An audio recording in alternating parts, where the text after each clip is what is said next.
ओम नमः शिवाय। हर हर महादेव। जय शिव शंभू। आप सबको पता है कल है गुरुवार का दिन और काफी समय के बाद ऐसा संयोग बन रहा है कि गुरुवार के दिन पड़ रही है नवमी तिथि। जो भी व्यक्ति जो भी स्त्री नारी घर की बहन बेटी गुरु जी की कथा को सुनती है उन्हें बहुत अच्छे से पता है कि गुरुवार का दिन भगवान हरि श्री नारायण विष्णु जी को समर्पित होता है, साथ ही साथ माता लक्ष्मी जी को समर्पित होता है। और जिस दिन नवमी तिथि पड़ जाए उसका महत्व अधिक बढ़ जाता है। अगर आपके घर में धन को लेकर के काफी ज्यादा समस्या है, पैसा नहीं आ रहा है, कर्ज नहीं चुकता हो रहा है, दुर्भाग्य आपका पीछा ही नहीं छोड़ रहा है, कोई मनोकामना है, कोई हृदय की बात है जो हृदय में ही है, पूरी नहीं हो रही है, ना तो घर की जितनी भी सारी परेशानियां हैं उन सभी के लिए एक छोटा सा उपाय जरूर कीजिएगा। तुलसी जी में आपको मात्र एक चुटकी हल्दी डालनी होगी। आपकी जो भी धन संबंधी समस्या मनोकामना पूर्ति होगी ना, वो वाली कामनाएं आपकी पूरी जरूर होगी। पूज्य गुरु जी की कथा से सुनकर के और समझ करके पूरे उपाय को बड़े ही आसान भाषा में आपको बताने का संपूर्ण प्रयास करूंगा, परंतु उससे पहले आप सबसे एक छोटी सी प्रार्थना की। जो लोग पहली बार आए हैं चैनल को सब्सक्राइब जरूर कीजिएगा और वीडियो को लाइक करके देवादिदेव महादेव जी का कोई सा भी प्यारा नाम कमेंट बॉक्स में लिखना मत भूलिएगा। इस पूरे वीडियो के अंदर हम लोग 3 महा उपायों के बारे में बात करेंगे जो कि आपकी धन, पेशा, कर्ज और दुर्भाग्य को दूर करेगा, साथ ही साथ आपकी कामना की पूर्ति भी। सबसे पहले बात करते हैं पहले वाले उपाय की। देखिए, पहला वाला उपाय किन लोगों को करना है कि अगर आपके घर में धन नहीं आ रहा, कर्जा बहुत ज्यादा बढ़ रहा है या धन में आपकी उन्नति नहीं हो रही है, स्थिर हो जाता है धन की उन्नति, धन का बढ़ावा करने के लिए जिससे आपके घर में धन की आवक हमेशा बनी रहे, तो ये वाला उपाय आपको अपने ही घर पर कल के दिन गुरुवार के दिन नवमी तिथि पड़ रही है जरूर कीजिएगा। इसके लिए आपको चाहिए क्या क्या, ध्यान से सुनिए। एक लोटा शुद्ध जल अपने घर का तांबे के कलश में, जिस कलश में से आप जल पीते हैं उसमें से आप ले लीजिएगा। पहला तो ये हो गया। दूसरे नंबर पर आपको चाहिए होगी एक चुटकी हल्दी। कितनी? एक चुटकी हल्दी। कौन सी वाली? पीसी हुई हल्दी। इस तरीके से खड़ी हल्दी आपको नहीं लेनी है इस वाले उपाय में, ठीक है ना। जिसके अंदर आपको खड़ी हल्दी लेनी है वो मैं अगली वीडियो में आपको बताऊंगा, जो कि आपके दुर्भाग्य को दूर करेगा। इसी के पश्चात आपको लेनी होंगी चावल के दाने। कितने चावल के दाने लेने हैं? 11 चावल के दाने, जो कि अक्षत होने चाहिए। कहीं से भी ये चीज ध्यान रख लेना। और सबसे महत्वपूर्ण जो धन की समस्या को खत्म करता है वो होता है गुड़। तो गुड़ का एक टुकड़ा मात्र आपको चाहिए। आपको क्या करना है, ये जो कलश आपने लिया है इसी कलश के अंदर आपको हल्दी, जो कि आपके दुर्भाग्य को दूर करती है, चावल जो कि धन संपदा में वृद्धि करते हैं, और तीसरा गुड़ जो कि धन की वृद्धि करते हैं, इन तीनों को आपको इसी के अंदर डालना है। और आपके घर में कोई माता, बहन, स्त्री, बेटी कोई भी है ना, उससे इस वाले उपाय को कराना। सुबह सुबह स्नान ध्यान करने के पश्चात एक लंबी बाती का दीपक तैयार करना। लंबी बाती का, ठीक है ना, गोल बाती का नहीं, लंबी बाती का। इसके अंदर भरना घी, और तुलसी जी का जो गमला है ना वहां जाकर के सबसे पहले एक दीपक लंबी बाती का यहाँ पर प्रज्वलित करना। पत्ती का मुख रहेगा उत्तर दिशा की तरफ, और उस वाले लोटे को अपने हाथों में लेकर के केवल इसकी जड़ों में आपको समर्पित करना है, ऊपर से नहीं, जड़ों में समर्पित करना। किस तरीके से? अपना नाम और गोत्र बोल करके। जैसे थोड़ा सा जल समर्पित किया उससे पहले आप अपना नाम और गोत्र बोलेंगे, थोड़ा सा जल समर्पित करेंगे, फिर नाम और गोत्र बोलेंगे, फिर थोड़ा सा जल समर्पित करेंगे, फिर नाम और गोत्र बोलेंगे, फिर थोड़ा सा जल समर्पित करेंगे। ऐसा कितनी बार? 7 बार आपको अपना नाम और गोत्र बोल करके इसमें जल आपको छोड़ना है। छोड़ने के पश्चात इसी वाली तुलसी जी की आपको 7 परिक्रमा करनी है, अपनी कामना कहनी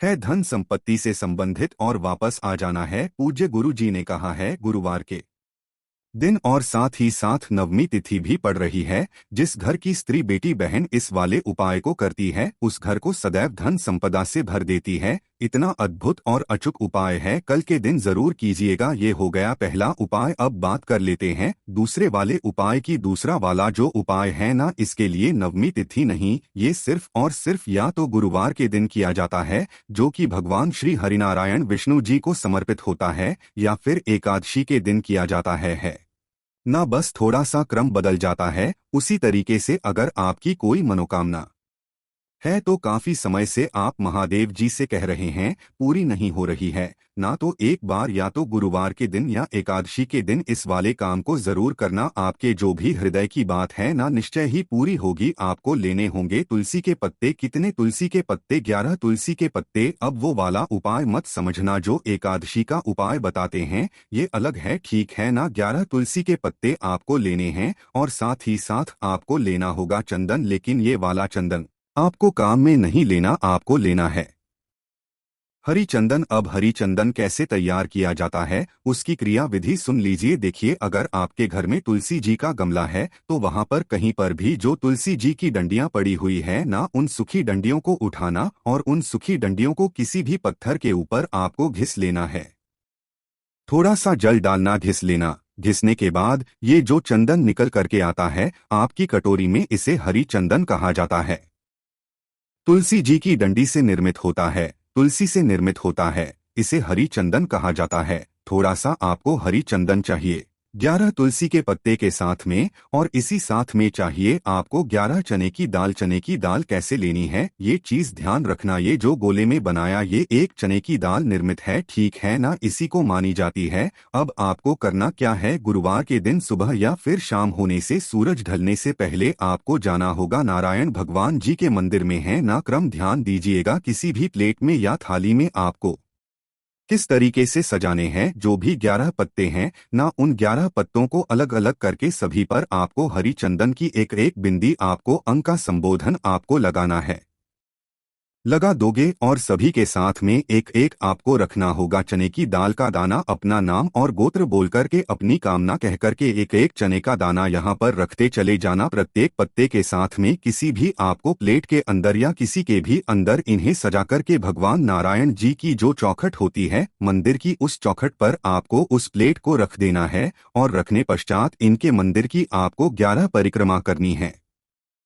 ओम नमो भगवते वासुदेवाय मंत्र का स्मरण करते हुए जब आप यहाँ पर आप रखेंगे तो बद्रीनाथ महादेव के नाम से रखेंगे। किनके नाम से? बद्रीनाथ महादेव के नाम से समर्पित करना।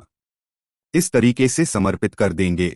समर्पित करने के पश्चात वापस जब आप लौट कर के आएंगे ना, तो ये जो तुलसी जी के पत्ते हैं है ना, इन तुलसी जी के पत्तों को आपको उठाना है और किसी भी केले के पेड़ के नीचे जाकर के समर्पित कर देना है। आपकी बड़ी से बड़ी कामना पूरी जरूर होती है। पूज्य गुरु जी का बहुत अद्भुत और अचूक उपाय है, जरूर कीजिएगा। अब बात कर लेते हैं तीसरे वाले उपाय की। देखिए, तीसरा वाला उपाय, अगर आपके घर में किसी को भी सिर दर्द संबंधित कोई सी भी समस्या है या माइग्रेन की समस्या है, जिसे आधा शीशी का दर्द होता है, दिमाग का एक हिस्सा बहुत तेजी से दर्द करने लगता है ना, तो आप हार्मफुल दवाइयां खाते हैं जो कि आपके शरीर को नुकसान जाती है, पूज्य गुरुजी ने एक ऐसा अद्भुत उपाय बताया है जिसके करने मात्र से आपको दवाई खाने की जरूरत नहीं पड़ेगी और धीरे धीरे करके आपके माइग्रेन जैसी बीमारी भी खत्म हो जाएगी।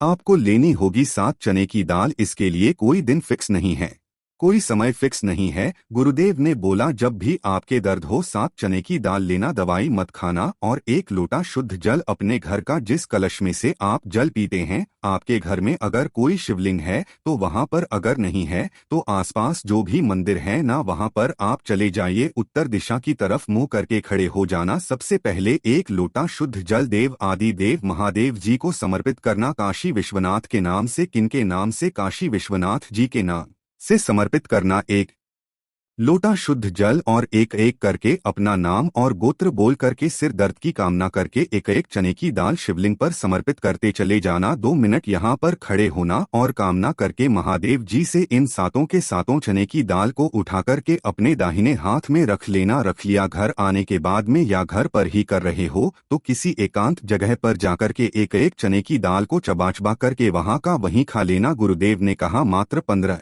मिनट आपका जो भी सिर का दर्द होगा ना, वो दवाई खाए बिना ही सही हो जाएगा। साथ ही साथ जो व्यक्ति लगातार 7 दिन इस उपाय को कर लेगा ना, उसके माइग्रेन से संबंधित जो भी समस्या होगी ना, वो हमेशा के लिए खत्म हो जाएगी। पूज्य गुरु जी का बहुत ही अद्भुत और अचूक उपाय है, जरूर कीजिएगा। जैसा पूज्य गुरु जी ने अपनी कथा बताया, वे शासन भाषा में आपको बताने का संपूर्ण प्रयास किया। वीडियो पसंद आया हो तो लाइक जरूर करना, साथ ही साथ चैनल को सब्सक्राइब जरूर कीजिएगा। ओम नमः शिवाय। हर हर महादेव। जय शिव शंभू।